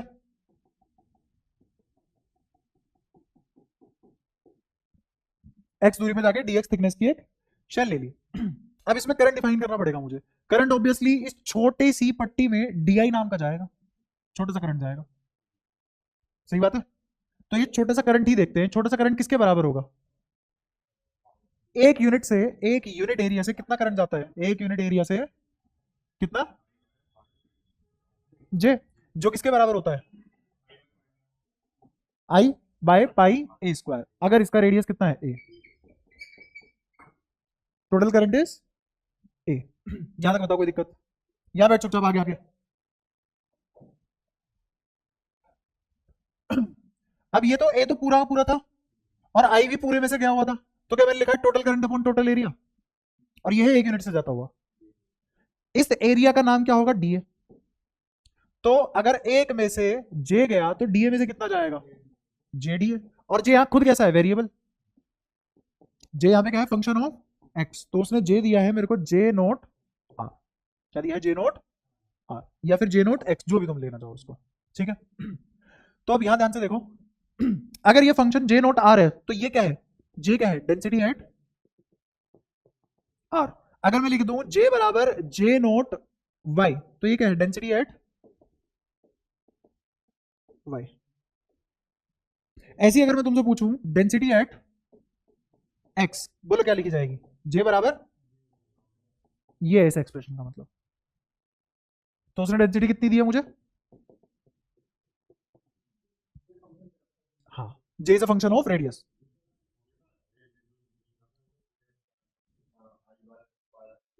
जे पूरे का निकाल या ना निकाल, लेकिन जे का जो रेशो होता है वो छोटे एरिया से निकाल ले, बड़े एरिया से निकाल ले, लेकिन एरिया इसी के अंदर का होना चाहिए, तो जे सेम ही आएगा। जैसे वही वाली बात होगी कि मैं लोहे का बक्सा कमरे जितना बड़ा ले लूं और या फिर छोटा सा ले लूं जो जेब में आ जाए, डेंसिटी में फर्क थोड़ा ना पड़ेगा, रेशो तो वही आएगा ना। देख, मास भी चेंज हुआ, वॉल्यूम भी चेंज हुआ, बट दोनों का प्रोपोर्शन वही रहा, दोनों का प्रोपोर्शन। ये बिल्कुल वैसी ही बात है जैसे मैंने तुम्हें बताया था रेजिस्टेंस क्या होता है? वी और आई का रेशो। वी और आई का, क्या आर वी का फंक्शन है? क्या आर वी पे डिपेंड करता है? क्या आर आई पे डिपेंड करता है? दोनों में से किसी पे डिपेंड नहीं करता। हम रेजिस्टेंस बना देते हैं 5 ओम, 5 ओम की 5 ओम ही रहती है, वोल्टेज बदल जाती है, करंट बदल जाता है, घंटा फर्क नहीं पड़ता उस पर। इसका मतलब ये रेशो कांस्टेंट है, और उस अगर ये रेशो कांस्टेंट हो जाए, अगर ये रेशो, तो उसका नाम आर पड़ जाता है। और मैं बता के आया था ये सब चीज, आज भी तुम्हारे दिमाग में गलत चीज ही है, कितना भी सही कर लो। Cross section view. तो आर बराबर वी वाई। ऐसे ही मेरे को बताओ डेंसिटी किसके बराबर होता है? मास पर यूनिट वॉल्यूम। क्या डेंसिटी मास का फंक्शन है? क्या डेंसिटी वॉल्यूम का फंक्शन है? क्या वॉल्यूम बदलने से डेंसिटी बदल जाएगी? क्या मास बदलने से डेंसिटी बदल जाएगी? नहीं। क्या बदलने से डेंसिटी बदलेगी? मटेरियल। आर भी किसको बदलने से बदलेगा? मटेरियल। आयरन का अलग होगा, कॉपर का अलग होगा, लेकिन वो पोटेंशियल और करंट पे डिपेंड नहीं करेगा। ऐसे ही मेरी डेंसिटी मास और वॉल्यूम पे डिपेंड। अब देख, मैंने यहाँ पे क्या निकाला है? मैंने टोटल एरिया, टोटल करंट लिया है। अगर मैं आधा एरिया लेता और करंट भी आधा लेता तो भी प्रोपोर्शन सेम रहता। और जे, एक यूनिट को निकालने का सबसे आसान तरीका टोटल अपॉन टोटल होता है, बट क्या इट इज द ओनली तरीका? नहीं। मैं 3/4 एरिया ले लूं, 3/4 करंट ले लूं, तो मैंने तो टोटल अपॉन टोटल ले लिया, लेकिन क्या जे बदला ना? एक यूनिट की वैल्यू निकालने का सबसे आसान तरीका इज टोटल अपॉन, बट क्या it is the only way to find out the one unit? No, proportion same ही रहता है। तो जैसे यहाँ पे आर है वी बाय आई, तो अगर वी बाय आई की कोई वैल्यू है आर, उसी प्रोपोर्शन मतलब सेम ही आएगी ये प्रोपोर्शन। जैसे अगर मैंने मान लो पोटेंशियल कर दी 15, करंट कर दिया 3, फिर मैंने पोटेंशियल कर दी 300, और ये कितना हो जाएगा? 60। नहीं, गलत। 60 से इसको काटोगे तो अलग आएगा बहुत। कितना आएगा? देखो, 15 से 300 कितनी बार जाएगा? 15 दूनी 30, तो 20 टाइम्स है ना। तो ये कितना हो जाएगा? 20 × 3, हाँ 60। सही, सही था, सही था, सही था, ठीक है। कोई दिक्कत? ज्यादा कोई परेशानी? तो इसी तरीके से क्या कितने रेशो अलग अलग हो सकते हैं? ऐसे ये भी तो हो सकता है ना कि ये 7.5 है और ये 1.5 है। लो, आंसर सही है। ये था टोटल पोटेंशियल और ये था टोटल करंट। क्या टोटल अपॉन टोटल से भी यही आता है? लेकिन क्या सिर्फ इसी से ये आ सकता है? ऐसे यहां पे क्योंकि मेरे को टोटल एरिया पता था पाई ए स्क्वायर, और उसमें से कितना टोटल करंट गया वो पता था आई, तो मैंने क्या आर उसी से निकाल लिया। आर कह रहा हूं सॉरी, जे। लेकिन क्या मैं और भी बहुत तरीके हैं उससे भी निकाल सकता था। अगर वो मेरे को मान लो 1.7 एरिया पे दे देता, 1.7 एरिया पे क्या दे देता? एरिया पे करंट दे देता कितना है, तो मैं क्या उन दोनों का डिवीजन लगा के वही सेम अगेन डेंसिटी पे पहुंच जाता, वे एक यूनिट की वैल्यू पे पहुंच जाता। खत्म। क्या सारी बातें क्लियर है? ये सब बेसिक बेसिक है, कहाँ पढ़ाया जाता है हमें या कहाँ सीखते हैं हम ये सब? 6 क्लास से हमारी इन सब चीजों की नींव भरी जाती है। बट पढ़ाई को पढ़ो तो सही, पढ़ाई की तरह। या तो लोग दो ही तरीके के होते हैं, या तो नंबर लाने के लिए पढ़ेंगे या पढ़ाई से बचने के लिए पढ़ेंगे। समझने के लिए तो अब भी नहीं पढ़ रहे तुम। अगेन कितनी बार भी करेक्ट कर लो, मुंह फाड़ के वही आंसर रहता है तुम्हारे, कितना भी पढ़ाने के बाद, जो तुम्हें पहले से तुम्हारे कन्वेंशन के हिसाब से आ रहे थे या फिर तुम्हारी मान्यता के हिसाब से आ रहे थे। बदल कहाँ रहे हैं? तो एक यूनिट का मतलब, एक यूनिट एरिया में कितना करंट? एक यूनिट एरिया में आई कितना? जे, तो x यूनिट एरिया में कितना करंट, x इंटू जे। तो ऐसे ही मेरे को ये बताओ डीए यूनिट में कितना करंट, जे इंटू डीए। अच्छा, और इस डीए की वैल्यू कैसे निकालेंगे, इसको यहां से काट लो और ऐसे सीधा फैला लो। तो जब तुम इसे सीधा फैला लो कितनी दूर पे था ये, तो इसकी सर्कमफेरेंस कितनी आएगी, इसको ऐसे काट के सीधा बिछा लिया तो 2πx ही आएगा। और इसकी थिकनेस कितनी थी, dx। तो बताओ इस पूरे शेडेड एरिया का रीजन कितना आ जाएगा, एरिया कितना आ जाएगा शेडेड रीजन का, 2πx। क्या यही मेरा डी है। तो अब मेरे को एक बार तरीक यहां से डीए पे कितना करंट है बता दोगे, बोलो कितना, जे 2πx, आगे समझ।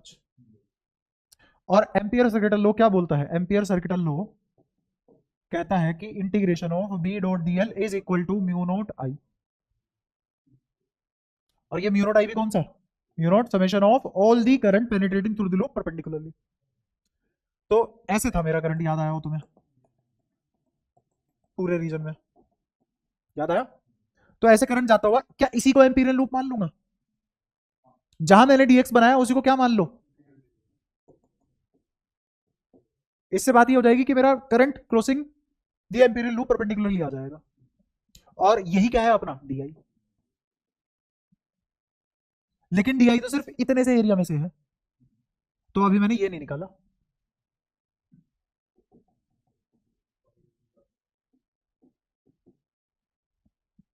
समझो ध्यान से क्या लिखा है, क्या यहाँ पे करंट कंटिन्यूअस मैनर में हर पॉइंट पे तो डिस्क्रीट के हिसाब से जोड़ोगे नहीं, तो यहाँ पे समेशन के हिसाब से जोड़ने की बजाय कैसे जोड़ोगे तुम,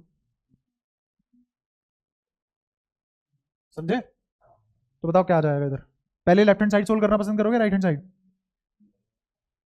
बोलो जल्दी। लेफ्ट हैंड साइड में बी डॉट डीएल निकालना है। तो बताओ इस छोटे से इसका लेंथ क्या होगी, 2πx। बताओ कोई दिक्कत। और कहां से कहां तक जाना है मेरे को इंटीग्रेशन में, यहाँ पे 0 से r। हाँ भाई, मेरे को ये जो शेल शेल कह रहा हूँ, ये जो रिंग है, ये रिंग कहां से लेना शुरू करूं, पूरा क्रॉस सेक्शन एरिया कवर करना है, तो रिंग कहां से लेना शुरू करूं, 0 से। और कहां तक रिंग लेता चलूं, और हर रिंग का क्या ऐड कर दूं, डीआई। समझना ध्यान से, अगर तुम ये जो मैं करता हूं ये सब समझ गए, तो इन्हीं तरीकों से लगभग आधी से ज्यादा इरोडो सॉल्व हो जाती है, क्योंकि सारी इरोडो एलिमेंट लेने के ऊपर ही बेस्ड है। वहां पे इंटीग्रेशन डिफरेंशिएशन एलिमेंट कैसे लेते हैं, तीन चीज अच्छे से सिखा पाता है वो तुम्हें, इसीलिए पूरी इरोडो रेलेवेंट नहीं होती जे एडवांस के लिए। कुछ ही क्वेश्चन होते हैं जो रेलेवेंट होते हैं, क्योंकि वो तो सिर्फ और सिर्फ किस पे फोकस रहता है, उसका हर सवाल एलिमेंट लेने और इंटीग्रेशन डिफरेंशिएशन मैथ्स लाने में फोकस रहता है। अगर तुम इसको समझो थोड़ा प्रैक्टिकली मैं क्या कहना चाह रहा हूं, मैंने रिंग कहां से लेनी शुरू करी, x बराबर 0 से, फिर कहां तक ली मैंने, x बराबर कितनी रिंग आएंगी, इनफाइनाइट, कितनी रिंग आएंगी, और हर रिंग में से कितना करंट पास होगा, डीआई। और उन सभी डीआई को कैसे जोड़ना होता है, इंटीग्रेशन से, वही करना है। क्या, आर की जगह, हाँ आर की जगह ये लिख दो। मैं रेडियस आर ले रहा था तुम्हें समझाते टाइम, लेकिन यहाँ पे क्या मेंशन है, ए। क्लियर है सारी बातें, कोई परेशानी, ठीक है। तो 0 से लेके ए, क्योंकि हमारा रेडियस कितना है, डेरिवेशन नहीं कर रहे हैं हम, चीजों को समझ रहे हैं बहुत डिटेल में कि इंटीग्रेशन का मतलब क्या है, एक्चुअल में कहाँ यूज होता है, इंटीग्रेशन कैसे यूज करते हैं, ठीक है। तो अगर मैं हर रिंग में से जाने वाला करंट जोड़ लिया, इसका मतलब मैंने टोटल क्रॉस सेक्शन एरिया में से कितना करंट जा रहा है वो जोड़ लिया। क्लियर है सारी बातें। ये सब होने के बाद अब लिखेंगे इसकी right hand side, right hand side में म्यू नोट बाहर। अब देखना मैं क्या करने वाला हूं, मैं यहाँ पे लिखूंगा J as a function of x, J as a function of x into में 2πx dx, खत्म। और लिमिट 0 से a। इसको मैं तुम्हें समझा भी सकता हूं, ये लिखा हुआ है mu naught integration of D I, तो डी आई किसके बराबर है, ये रहा डी आई,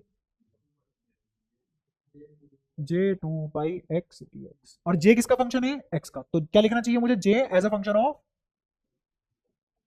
तो जे एक्स। और जे एक्स किसके बराबर होगा, जे नोट एक्स, एक्स दूरी पे किसके बराबर होगा, जे नोट एक्स। तो इसकी क्या वैल्यू है, इसकी वैल्यू है जे नोट एक्स। अब ये वाली लाइन तुम्हारे लिए बहुत इंपॉर्टेंट है, क्या ये इंटीग्रेट करने के बाद ये लिखा जाएगा b इंटू 2πa, इसको एज इट इज रहने दो, म्यू नोट 0 से a, j as a function of x J as a function of x into में 2 पाई एक्स dx। अब यही एक्सप्रेशन मैंने पीछे लिख दिया था, बताता हूँ कहाँ। तो ये मैंने तुम्हें समझाया, ई इंटू 4 पाई r² 1/ε0। अब इसी को चेंज करवाता हूँ तुम्हारा किसके लिए, इलेक्ट्रिक फील्ड के लिए, इलेक्ट्रिक फील्ड कह रहा हूँ मैग्नेटिक फील्ड के लिए। तो इधर क्या आएगा, बी इंटू, यहाँ पे सरफेस इंटीग्रल होता था, गोस में सरफेस इंटीग्रल आता था, तो यहाँ क्या आ जाएगा, लाइन इंटीग्रल। लाइन इंटीग्रल बोले तो 2 पाई r बराबर 1/ε0 की जगह ऊपर म्यू नोट, क्योंकि जहां जहां 1/ε0 है वहां वहां फॉर्मूले में हमारा अपने आप क्या आ जाता है, म्यू नोट। इसका मतलब 1/ε0 म्यू नोट के बराबर है नहीं, यहाँ अलग बातें हैं वहां अलग बातें हैं। अच्छा, यहाँ पे ऊपर आने का मतलब है लाइन घटा रहा है स्पेस में, वहां नीचे आने का मतलब है लाइन घटा रहा है स्पेस में, ठीक है। अच्छा, इंटीग्रेशन कहां से कहां तक, 0 से r तक। ऑफ कोर्स यहाँ पे रो x है, यहाँ पे क्या है, jx। यहाँ पे एरिया, तो यहाँ पे लाइन लेंथ आएगी, और लेंथ कितनी होगी, 2 pi x। Integration with respect to, बताओ कोई दिक्कत। और यहाँ पे भी क्या रहेगा, अगर मेरा j किसका फंक्शन है, x to the power n का फंक्शन है, तो मेरा बताओ b क्या आ जाएगा, function x to the power n+1 का फंक्शन। समझ आ गया। अब तुम खुद सोचो, अगर तुम इलेक्ट्रिक फील्ड इतने अच्छे से पढ़ लेते कि मुझे ये सब बताना ही ना पड़ता, क्योंकि मैंने पहले बताया हुआ है, तो मैं डायरेक्टली जो भी अभी आधे घंटे से हम ऐसे करवा रहे हैं अपनी, सीधा इस एक्सप्रेशन पे लिखते और 1 सेकंड में आंसर लाते। इसलिए बेटर अंडरस्टैंडिंग बहुत ज्यादा की रोल प्ले करती है इधर, ठीक है। इसको सोल्व करते हैं। तो 2 पाई x dx, जे को क्या रख लेंगे यहाँ पे, जे की वैल्यू क्या है, जे नॉट x। अब मैं डायरेक्टली लिख रहा हूं b 2 पाई a बराबर म्यू नोट, क्या जे नोट बाहर आ जाएगा, 2 पाई बाहर आ जाएगा, अंदर x² dx कहां से कहां तक, 0 से a तक बच जाएगा। x² का इंटीग्रेशन क्या होगा, x³ 3, और लिमिट 0 से a तो a³/3। तो क्या लिखा जाएगा, म्यू नोट जे नोट 2 पाई से 2 पाई तब तक कट जाएगा। अच्छा, यहाँ पे a लिखा हुआ है और यहाँ पे क्या लिखा हुआ है, a³/3, और इधर है a, तो a से कट जाएगा, स्क्वायर आ जाएगा, तो क्या लिखा जाएगा, म्यू नोट जे नोट आगे a²/3। क्या तुम्हें दिख रहा है साफ साफ कि अगर मेरा j x का फंक्शन है तो मेरा मैग्नेटिक फील्ड x² का फंक्शन है। कोई दिक्कत या तो कोई परेशानी, ये कहां लिखा है मैंने, इनसाइड। कहां लिखा है, बी आउटसाइड क्या आएगा, निकाल सकता है तुम में से कोई, wire approximation mu naught by 2 pi I by R, खत्म किया। तो वायर अप्रोक्सीमेशन है ना, बाहर से देखोगे तो वायर दिखेगी। क्या सारी बातें क्लियर है, समझ पाए। अब एक उस आखिरी चीज पे आ जाते हैं कि अगर हमारी वायर ऐसी है तो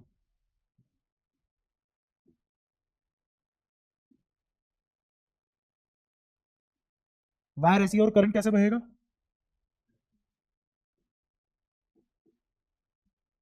अब इसमें कैसे कैसे होगा, तो बहुत ही आसान है। यहां बताओ बी इनसाइड क्या होगा, आई कितना है इधर, तो mu naught summation of I P कितना आ जाएगा, समझाने की जरूरत तो नहीं है, पक्का, ठीक है। आउटसाइड बताओ कितना आएगा, बी आउटसाइड देखेंगे, पहले आउटसाइड तो बताओ।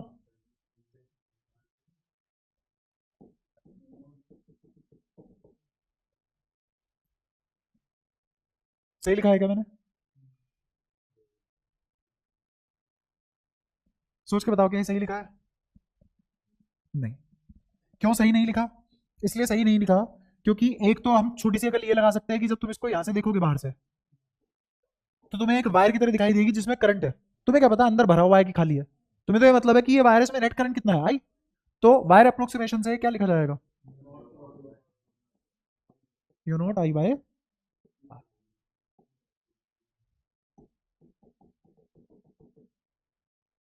कोई दिक्कत। अब बी इनसाइड पे आते हैं, बी इनसाइड तो ये हो गया बी एट सरफेस या with in wire, at surface या, क्योंकि इसकी थिकनेस क्या है, ना के बराबर, इसकी थिकनेस क्या है, नेग्लिजिबल, क्योंकि करंट सिर्फ और सिर्फ सरफेस पे है। कहां है करंट इस पे, आई प्रेजेंट ऑन सरफेस ओनली या एट सरफेस ओनली, देखते हैं। अब ध्यान से सुनना, इसमें जब भी सरफेस पे निकालते हैं तो लिमिट का सहारा लेते हैं, तो मैं LHL और RHL से अप्रोच करना चाहूंगा इसको। अगर मैं LHL से अप्रोच करूं तो अंदर से बाहर की तरफ आऊंगा, अंदर से बाहर की तरफ आऊंगा तो मैं लिमिट कैसी लगाऊंगा, मान लो इसका रेडियस कितना है, इसका रेडियस है a, तो मैं क्या लिखूंगा a माइनस, और यहाँ पे मैग्नेटिक फील्ड, तो क्या आएगा, ऐसी लिमिट लगाऊंगा अगर a प्लस, तो b क्या लिखा जाएगा, mu naught 2 pi I by a, mu naught by 2 pi i by, क्या ये दोनों बराबर है? Limit a minus is not equal to limit a plus, तो इसका मतलब limit does not exist, limit does not,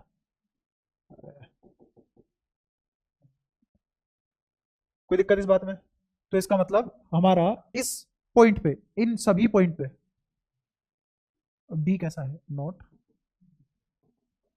और इससे अगला केस जिसमें हमारा करंट ऐसे बहेगा थ्रेड की तरह, वो कहां करेंगे हम? इलेक्ट्रोमैग्नेटिक इंडक्शन, वो यहां नहीं करेंगे, ठीक है, क्योंकि उससे पहले काफी सारी चीजें पढ़नी पड़ेगी तुम्हें, उसके बाद हम करने लायक बन जाएंगे। हाँ, सोलेनॉइड भी है और वहां पे मैग्नेटिक इंडक्शन भी काम करेगी, कैसे वो बताऊंगा। तो अब तुम्हें जो भी वायर का पंगा था आज, लास्ट एप्लीकेशन इसकी किसकी एप्लीकेशन थी? ये सारी एम्पियर सर्किटल लॉ की, एम्पियर सर्किटल लॉ एप्लीकेशन भी खत्म होती है। तो first phase of this chapter is over. अब सेकंड फेज क्या है? इसके इफेक्ट। हमने मैग्नेटिक फील्ड प्रोड्यूस करना सीख लिया अच्छे से, निकालना सीख लिया अच्छे से, एप्लीकेशन में निकालना सीखा, और लॉज में प्रोड्यूस करना सीखा, और प्रोड्यूस कितना होता है वो भी बताया हमें। अच्छा, अब इसके बाद प्रोड्यूस हो चुका है, क्या देखेंगे? इसके इफेक्ट। इफेक्ट के बाद डायपोल मोमेंट, डायपोल मोमेंट के बाद मैग्नेटिज्म और उसकी प्रॉपर्टीज, ठीक है। कहा?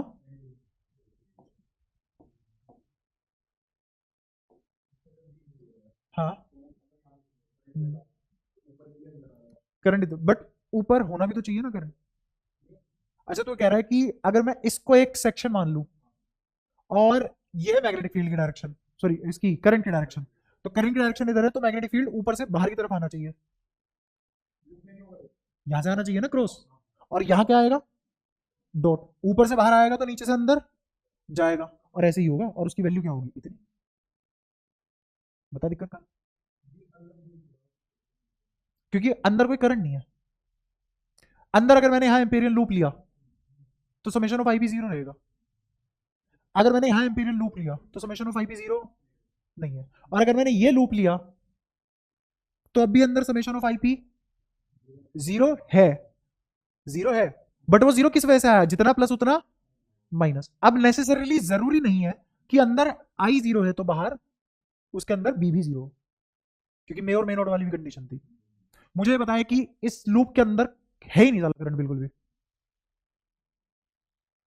तो एग्जिस्ट ही नहीं कर रहा करंट, नॉन एग्जिस्टेंशियल है ना भाई। समेशन ऑफ आई जीरो होने के दो तरीके हैं, क्या बताइए? पहला तरीका कि आई वाकई में जीरो है इंडिविजुअली, और दूसरा तरीका कि जितना आई प्लस है उतना ही आई माइनस है। अगर मैं ये एम्पेरियल लूप लूं तो इसमें I P plus I P minus, जितना क्रॉस उतना ही डॉट, इसको ऐसे भी मान सकते हो तुम, जितना क्रॉस उतना ही डॉट है। इसमें मैं मे और मे नोट भी बोल सकता हूं, मे और मे नोट भी जीरो, कौन? बी। लेकिन इसमें तो कंफर्म जीरो है ना, आप समझा दोनों में फर्क? इसीलिए मैंने बाहर वाले एम्पिरियल लूप लगा के निकाला, मैंने क्या बोल दिया सीधा? वायर अप्रोक्सीमेशन खत्म, सबसे इजीएस्ट कोर्स, ठीक है। और बताओ और क्या दिक्कत है? क्या सारी बातें क्लियर है?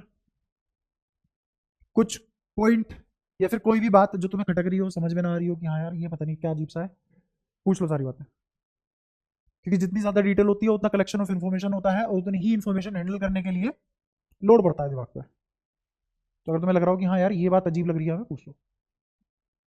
यही बात अजीब लग सकती थी जो इसने पूछी, उसका भी मैंने आंसर कर दिया।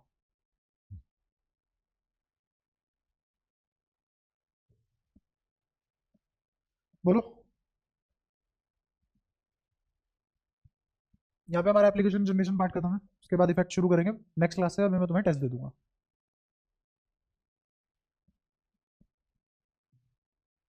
करें आगे टेस्ट? टेस्ट दे दूँ